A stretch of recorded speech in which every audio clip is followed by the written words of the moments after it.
All right, welcome to Witchpolice Radio. I'm here on the internet, as we all are, forever. I mean, it seems like things are maybe getting better as far as shows happening again, and that's sort of what we're going to be talking about today on this episode.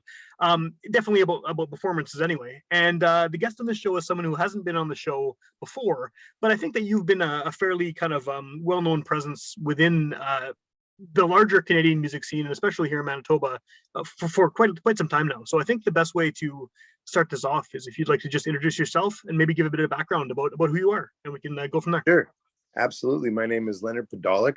I'm the executive director of Home Roots Chemin Chez Nous, which is a nonprofit organization here in Manitoba, based in Manitoba.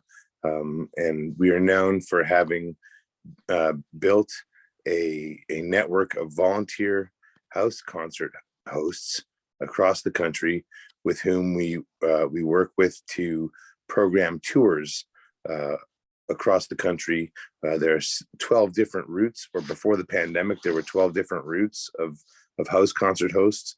And each of these routes had about 12 hosts on them, and they each operated 6 times a year. Before I came into working at Home Roots, I've been on the road as a professional musician since 1995. Yeah. First with the band Scrooge McDuck, and then with the band The Ducks. And I've had a number of little side projects since then. But I grew up. My parents are the founders of not only Home Roots Chemin Chez Nous, but of the West End Cultural Center, and also the Winnipeg International Children's Festival, but also the Winnipeg Folk Festival. So my entire life I've been immersed in the folk scene and the music scene in Winnipeg, and and that's expanded. But yeah, I mean, my life is folk music for sure. And that makes sense. I mean, when I heard that you were the guy doing with Home Roots, it made complete sense, because you have that legacy of your family being involved in so many different things that are kind of like standbys now within Winnipeg, as things that people just know are going to happen every year and go to do every year and look forward to doing every year. But before we get into any of that, like you mentioned the pandemic, and that's obviously affected the ability to have any shows, let alone house concerts. What has it been like for Home Roots trying to navigate the past 2 years of lockdowns, basically? Yeah, so we never really took too much time to take stock of it. All we knew is that, okay, this isn't going to happen, and so we had the fortitude, at least, to say to the artists that we were about to cancel, and there were many of them. It was a whole season and a half was booked, so nearly 90 acts. Oh.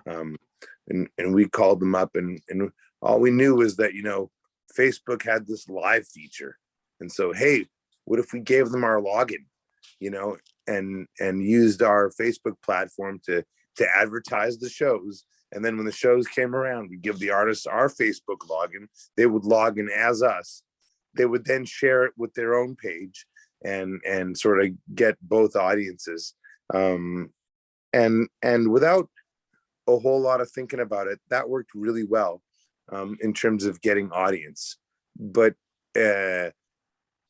after a little while, it felt kind of funny working with so many colleagues and artists we really respected, and being like, oh yeah, well, we're not paying you anything because we don't have a budget, because the tours aren't happening, but we'd be happy to give you our Facebook.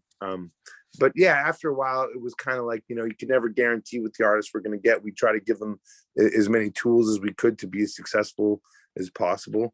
And that was a learning curve. And, we experimented with cross posting and this and that. And we figured the best way in the end was just for them to share it.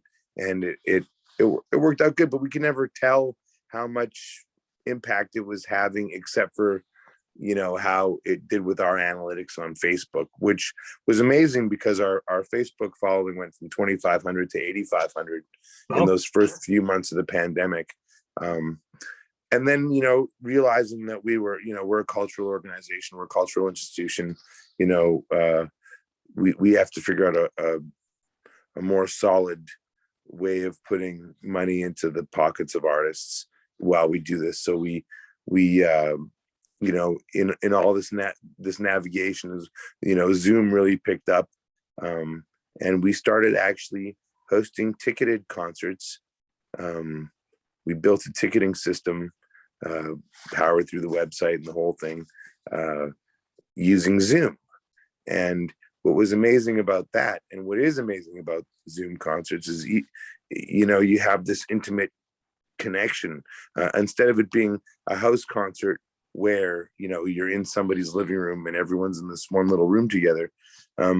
Everyone's in their own little rooms, but they're together, and including the artist, who is likely recording from their actual living room, with some sort of an interface going into their computer so that their microphone sounds good. And we started working with this fella named Graham Lindsay from Wavelength Media, who has become a hero in folk music in the last 2 years in Canada, because he's helped so many artists get prepared for this. And say, what, you got to do a little bit better than just having your cell phone, and there's things you can do, and here's what they are, and sort of demystifying the whole thing. So in working with artists, that was often the case. We'd hire them for the show. They wouldn't know what they were doing necessarily. Sometimes they'd be freaking out about it. And then as we get closer to the show, they get more and more confident because we've given them the tools. My colleagues, Graham Lindsay and Kathy Crawford. Kathy came to us from the Mission Folk Festival, and she's still their operations manager. But, that's how the community kind of works. When my dad died and I was doing the Cranky Festival, Kathy offered to come out and help me. And then that was in time, a little while after that's when the pandemic. So she eventually joined our staff. And so it's a really great team of folks. But, so they put together this whole thing with the Zoom. And we were doing things, and we've been doing stuff like doing workshops, like a la Canadian Folk Festival, with 3 different artists in the round. Only one of the artists would be in Calgary, one of the artists would be in Montreal, and one would be in North Carolina. And but it's Zoom, so it works. And so it's really given us this weird opportunity to expand the artists we work with, expand the level of artists we're working with, become more inclusive, more accessible, a bit more dynamic, in the sense that, we have our eyes really focused on reopening, and that we'll talk about in a bit. But we've learned all these new skills. We've learned the importance of social media and how it works, and how you can create engagement. And we're really excited to start to use the Facebook and the Instagram and all that, to really start to develop a narrative about the artist and about what Home Roots tours are, leading up to the tours and during the tours, and figuring out a way, if possible. I mean, so far we feel like there's a different audience for the online shows as there was for the house concerts. So we're going to see if there's a possible way to integrate those audiences. But in the meantime, the lessons that we learned from disseminating online, I think, are going to be very valuable going forward, in terms of creating propaganda, creating a narrative about the artists, about using our platform to lift the artists, to tell a story about them, and to get them working together with hosts and with other artists in a different way than we have been before. So it's been tiring. We never really have a day off. We're always either scrambling to finish off a project, to write a grant, to do a report. It just is never ending. And now that we're looking at the houses again, and the community concerts getting on the other side of the pandemic, it's daunting, but it's exciting. I bet. Well, I was going to ask about the audiences, because I mean, not only, I guess, do you have the opportunity to have all those artists in the same room, quote unquote, like you said, from different cities, but I guess you're also opening this up to listeners and viewers from pretty much anywhere, right? I mean, they don't have to be in Winnipeg or in Calgary or wherever the show was happening before. That's right. Absolutely. I mean, it's completely international. And so it depends on who the artist is and where they've been to a large extent. you Yeah. know, and then we say to artists, okay, like where should we have a certain budget for, you know, marketing. Where should we market? Where should we push this?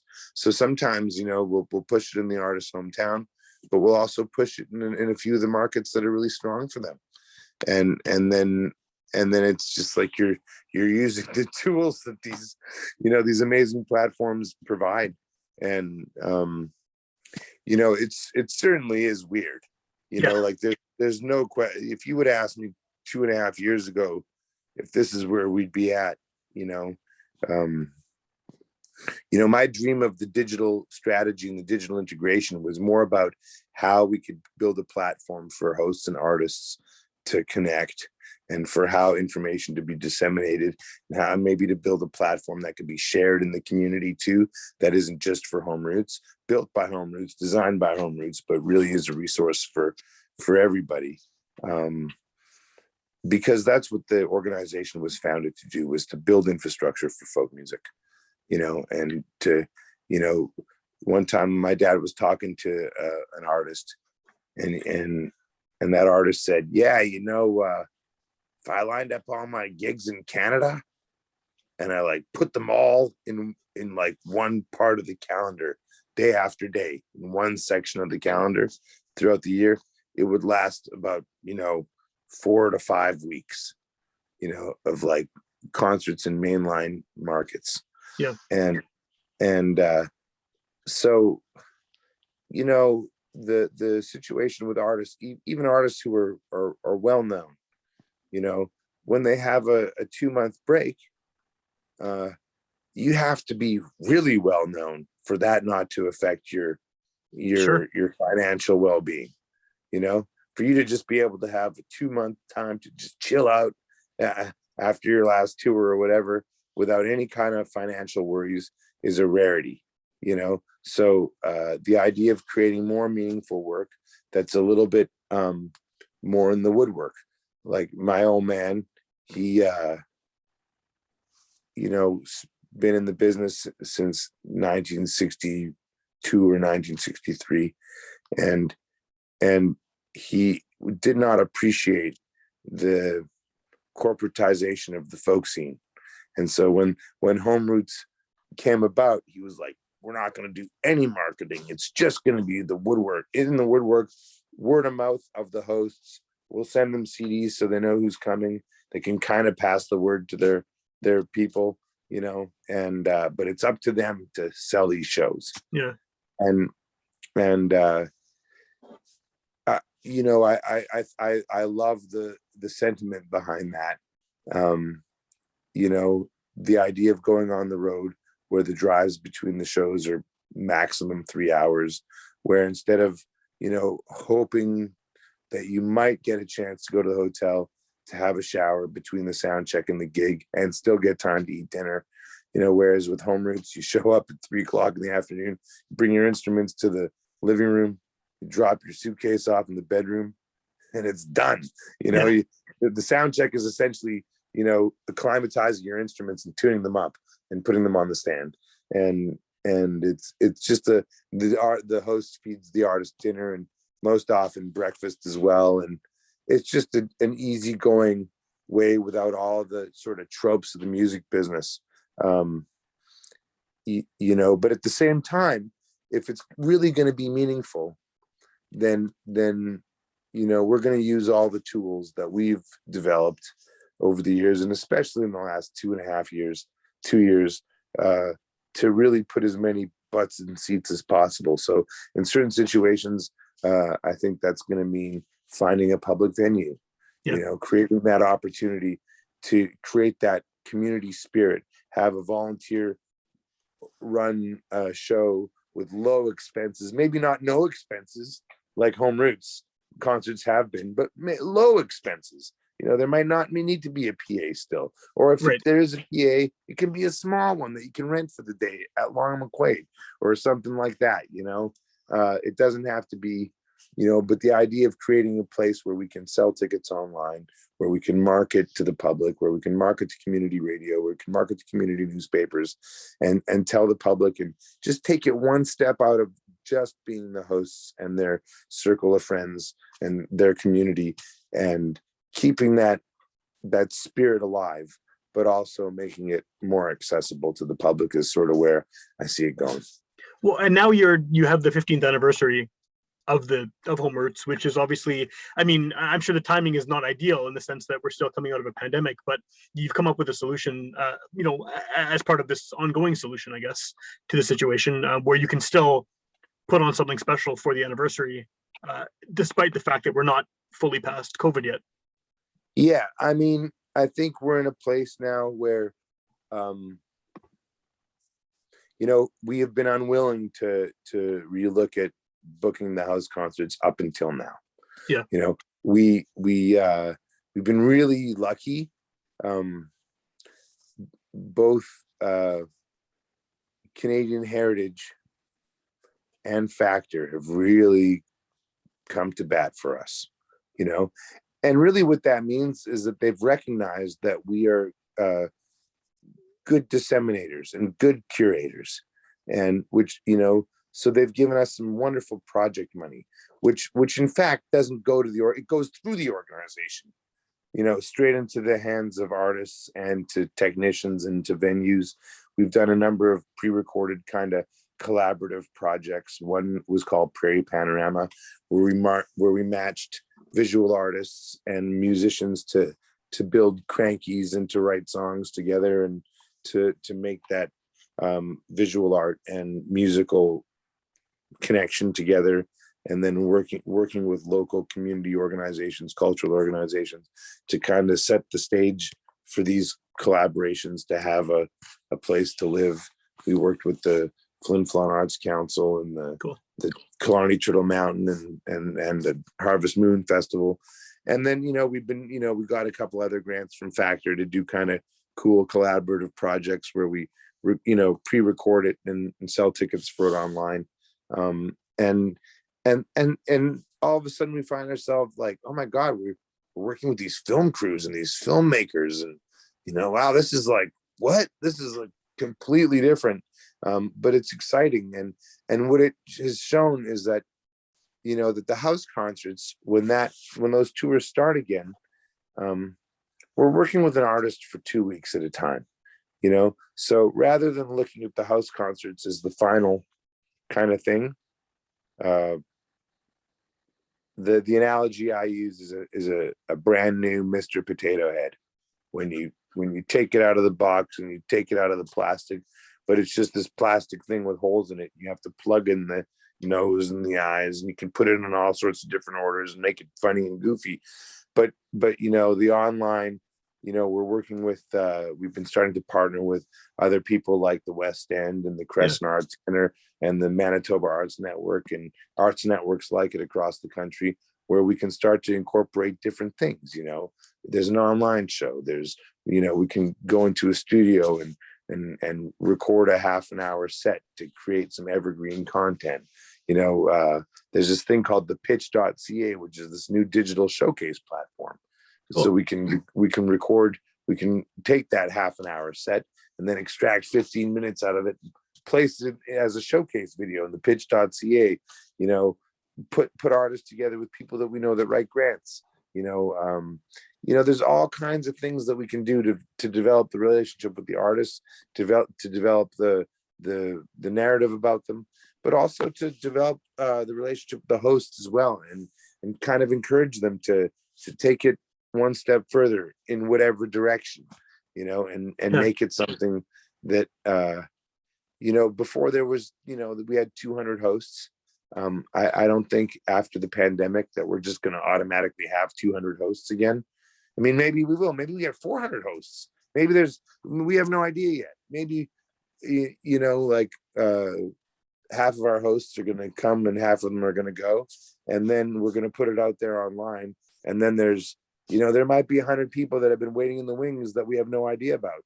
For sure. Like, we want to do this, and your show's been great online. And, so we're sort of this renewal period.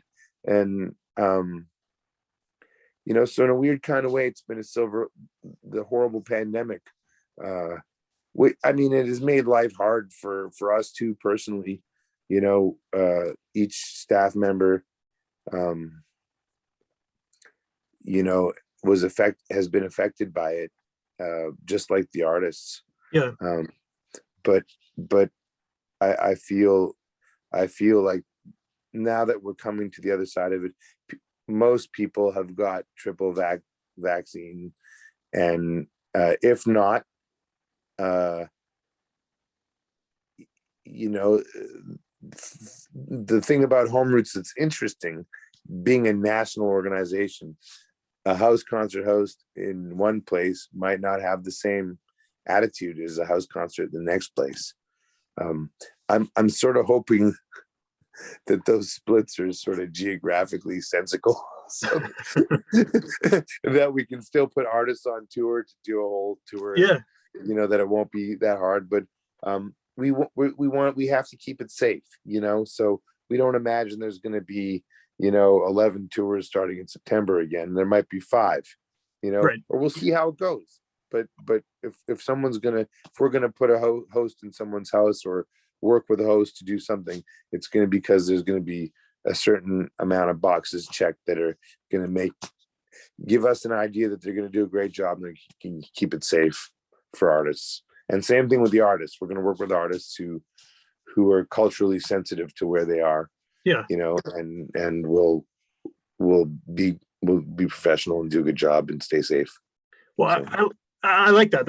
I think that's probably what a lot of people are going to have to sort of navigate as well, is now that things are opening up, but there's still a lot of people have opinions and they have their own ideas of how to stay safe and how to keep, the friends and family safe and all that. So that, yeah, hopefully that works out in a sensible way, like you said.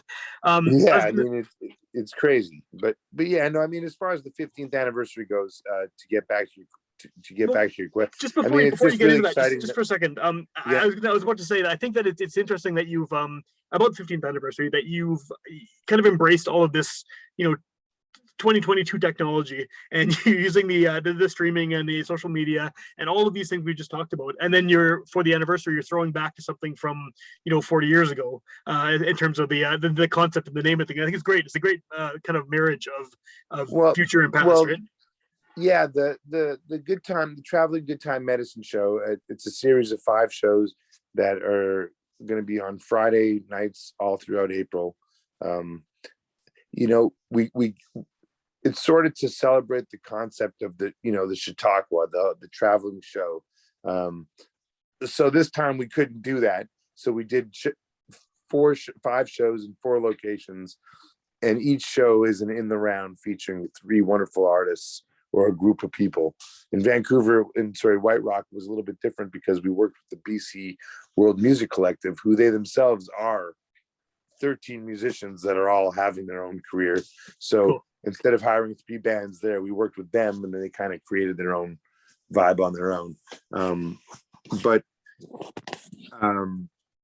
Yeah, I mean, Home Roots was sort of founded.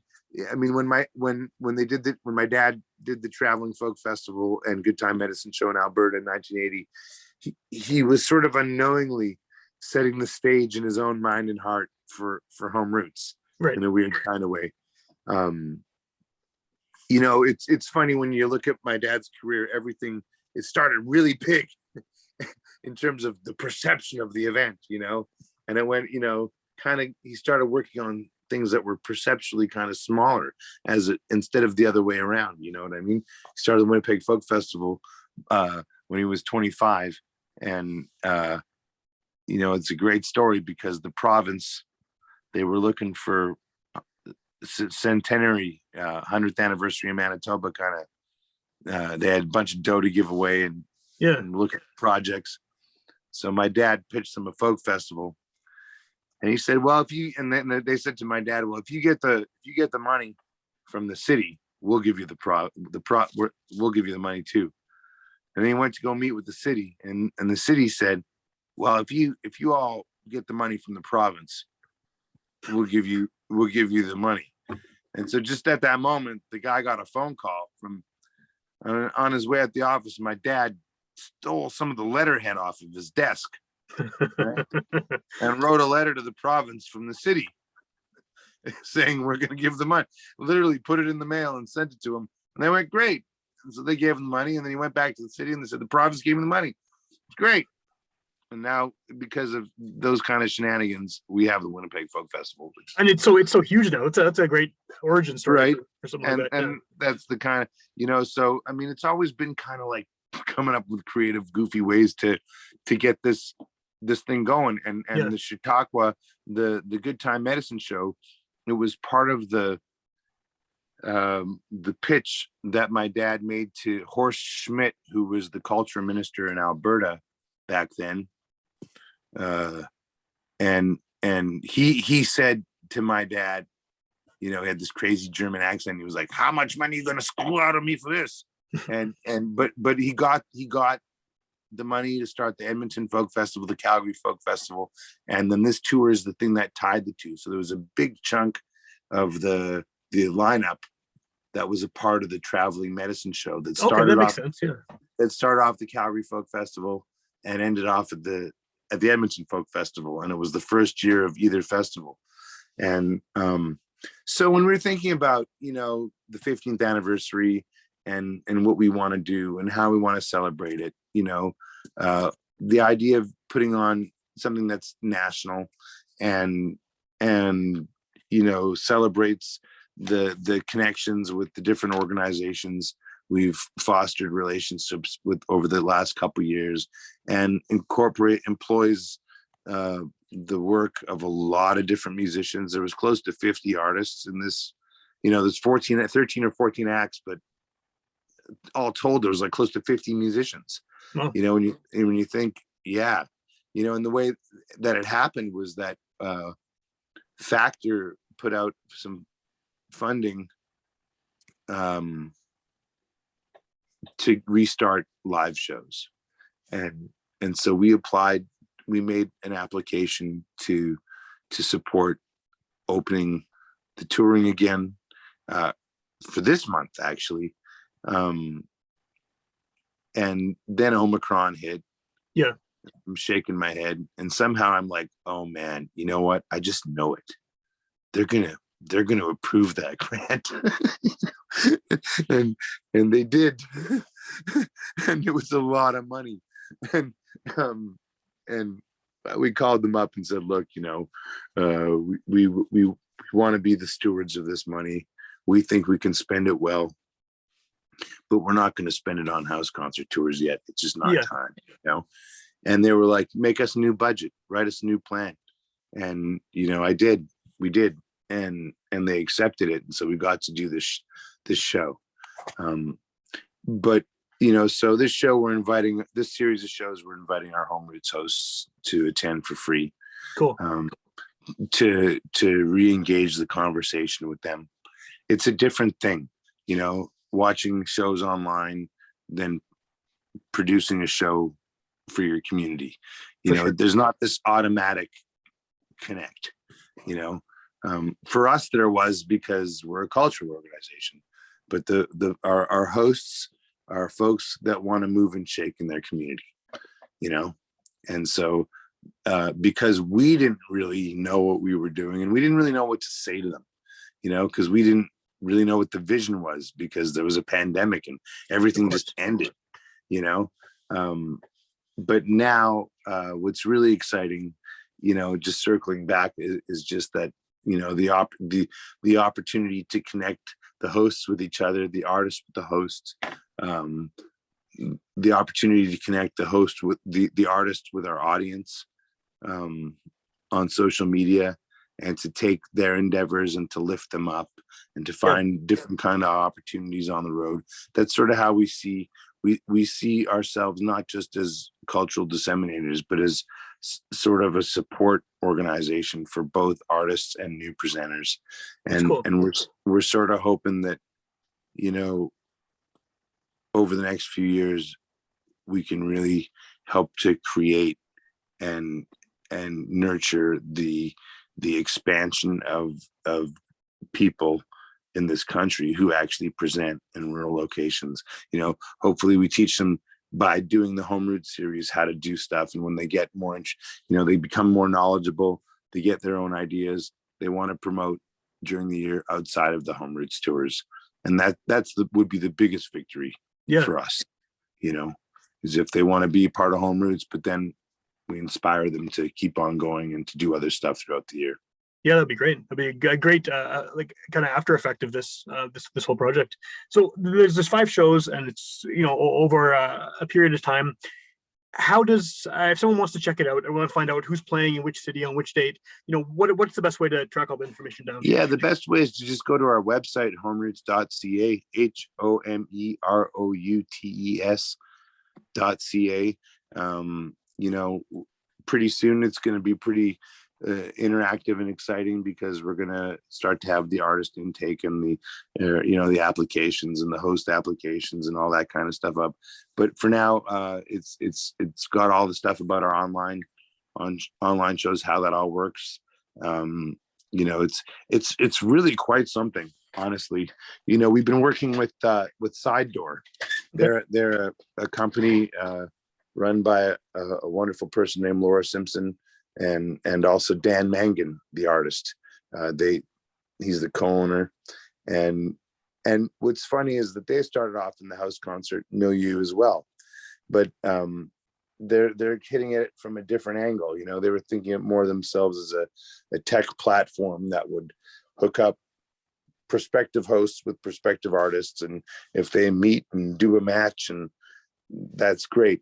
But through the pandemic, they've really developed a really robust and interesting ticketing system and show platform for this. So working with them has taken a lot of work off our hands, and has expanded again who is talking about the shows.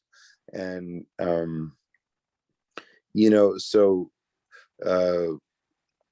it's very simple to once you get to our website to find out about any of the shows that we're doing. These shows are really exciting because they're different. One of them in Calgary, we literally did set the artists up in the round.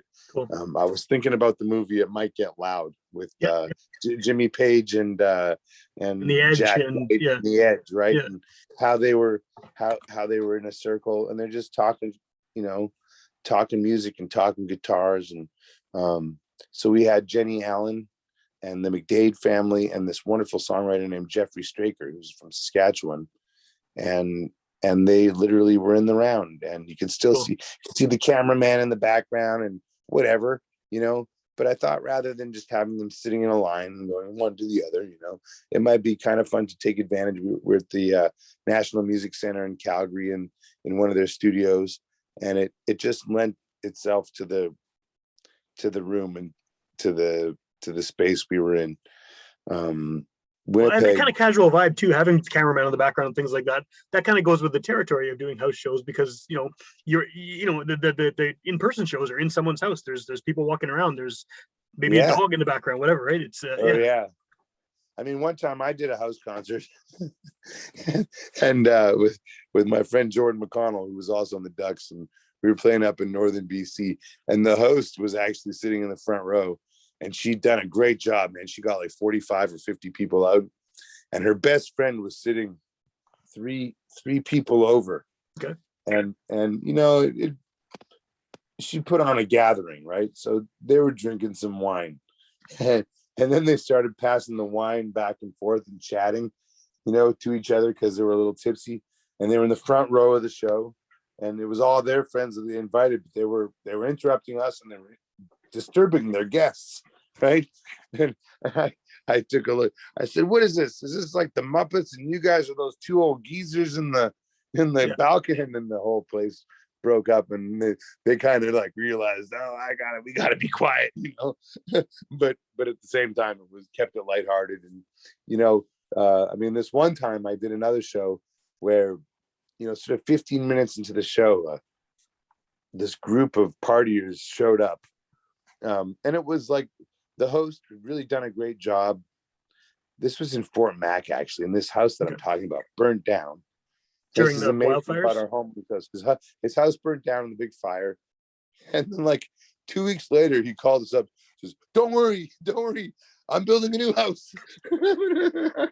Like he was worried about what we. Oh no, Home Roots has lost their venue. Oh no, like dude, you lost your house. Yeah, that seems more important. It's okay. Well, like. But I bet you by now that venue is really set up again. But that guy, his few of his friends showed up, 20 minutes late to the concert, and they were partying, so they were drunk.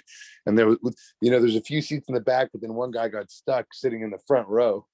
He was such a jerk the whole first set, and I was just like, oh my God, I can't stand it. But then he came over to the merch table, and he bought $300 worth of stuff, and he said, sorry, I'm a little bit sorry, I'm sorry.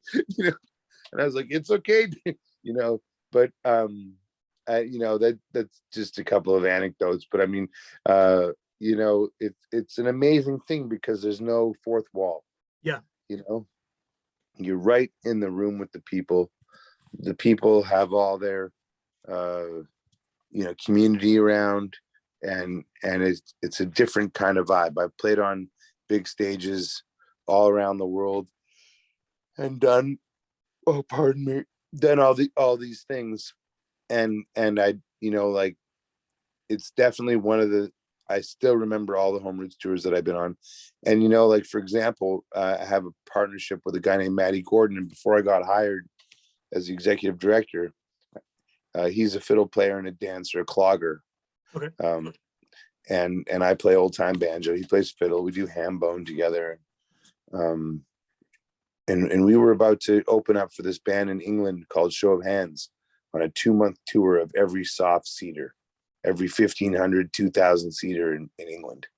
And before we did that, we did 2 weeks of Home Roots shows, which was amazing because, we needed to be on our A game when we got to England, and we developed the show and morphed it around and tried things and figured out what worked and what didn't work when we were on Home Roots.